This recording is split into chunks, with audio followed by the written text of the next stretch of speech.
Okay. Determine the moment of force F about point C. So, ito si point C, no? And the perpendicular distance between C and the line of action F. So, paano to? So, di ba iikot yan? Sabi natin, iikot yung mga force na yan. Di ba merong mga component yung force na to? So, this is Fz,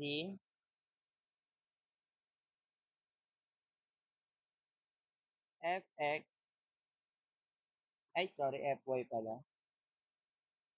And then,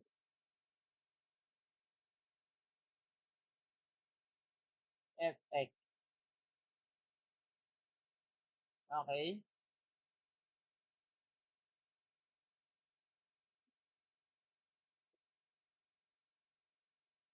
Nakita ko lang. Next. So, paano natin kinukuha yung component ng force? Mali. Dito pala. Ulit. Fz,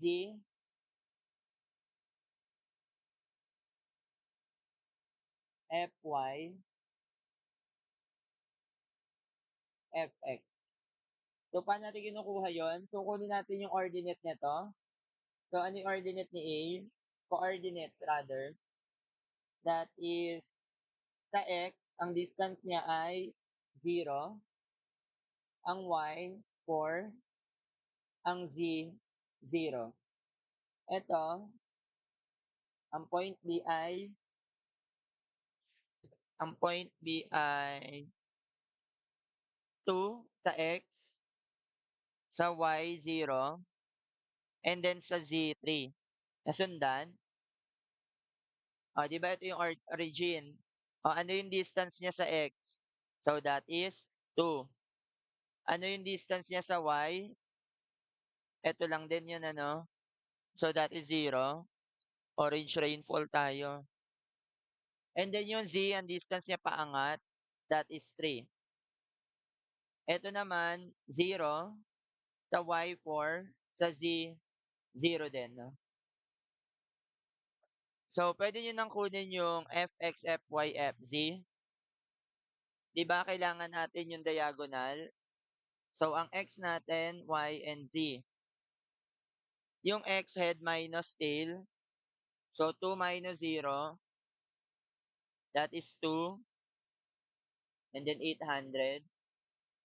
And then ang y natin, 0 minus 4, that is negative 4. And then, 3 minus 0, that is 3. And then yung diagonal niya, Pythagorean theorem, no? Ay, sorry, diagonal, space diagonal. So, 2 squared plus 3 squared plus 4 squared. So, that is square root of 29. So, ano-ano yung mga component ng f natin? So, fx, that is equal to 800 times 2 over square root of 29. Fy is equal to 800 4 over square root of 29. Okay. Ipa-positive ko na siya, no? Kasi tinama ko na yung direction niya.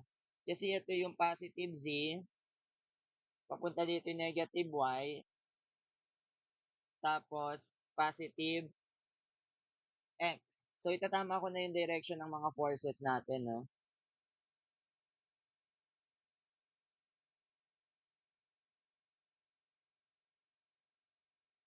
Okay?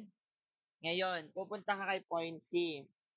Since three-dimensional yan, so gawa ka ng bagong axis sa kanya.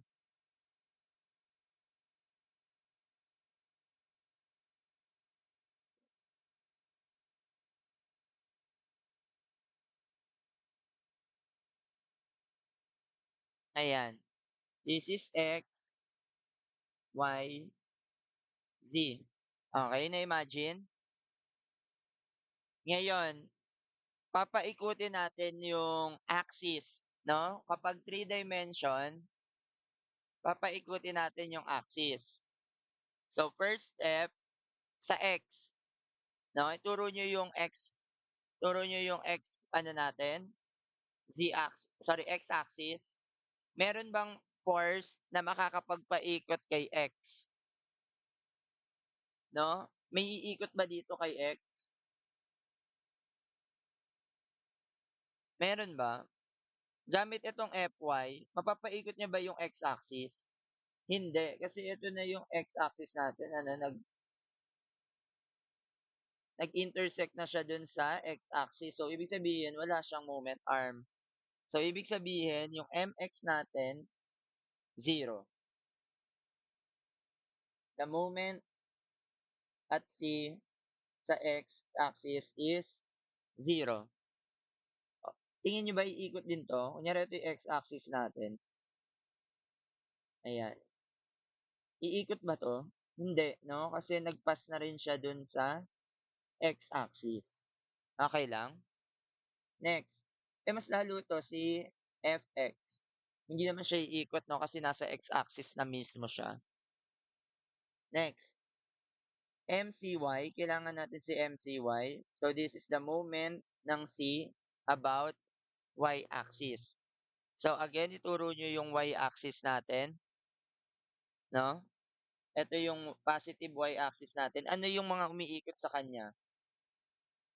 Iikot ba 'to, yung force na 'to? Hindi 'no, kasi dadaan lang siya sa Y-axis. Ito, iikot ba 'to? Ito yung Y-axis natin?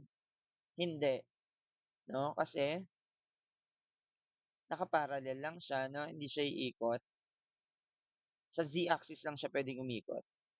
Oh, eto, yung vertical component, so that is FZ, kaya na niyang umikot kasi may perpendicular distance na siya, tama? Ayan, iikot na siya. So, again, ituro niyo yung positive y-axis and then may force kang tumutulak. So, this is the positive rotation. So, ano na yung binibigay niyang rotation? That is positive. So, si FZ, magkano yung FZ? 800. 3 divided by square root of 29. Ano yung moment arm niya? So, the moment arm is this one, this guy. So, which is equal to 2 meters. So, simplify lang natin 'to magkano? 800 times 3 divided by square root of 29 times 2. That is 891.3376.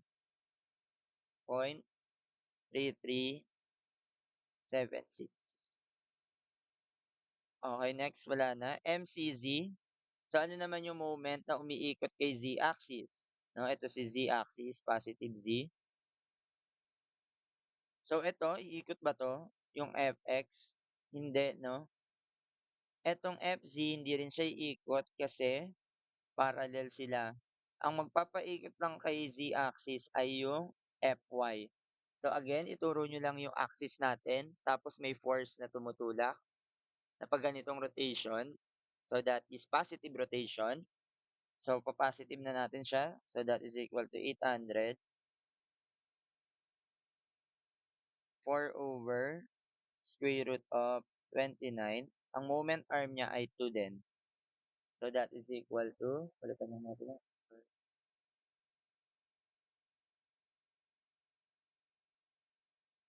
So, that is equal to 1188.4502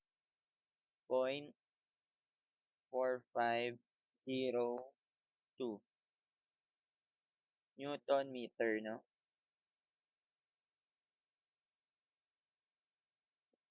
So, kapag hinahanap yung couple vector, no? Kunyari, pinapahanap yung couple vector,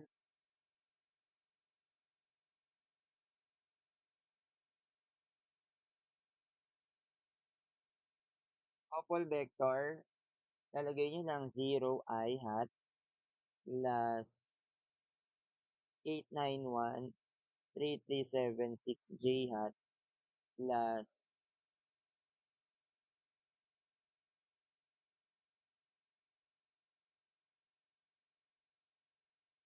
ayan. So, ibig sabihin lang yan, wala tayong moment about x-axis, moment sa y-axis, and then this is the moment about z-axis. So, how to solve for the resultant? That is the square root of mcx squared plus mcy squared plus mcz squared. So, i-calculate nyo lang. So, that is equal to, so, yung sa mga nag-store, magaling. Very good. Hindi ka na mag input ng maraming digits. So, sana. So, that is equal to 1485.5627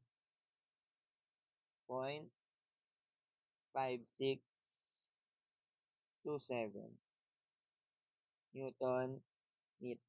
So, this is the resultant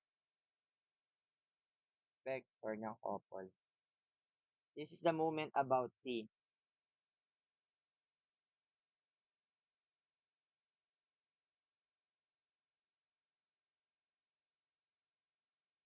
Next. So, ngayon, nakuha mo na yung moment about C. So, pwede mo nang kunin ngayon yung perpendicular distance niya. Tama? Ito yon. So, that is the distance. So, ano yung formula natin sa moment at C is equal to the force times distance. So, ang moment at C is equal to 1485.5627 is equal to force 800 times the perpendicular distance. So, magkano si D? Divide lang natin ng 800. 1.856 857 meters.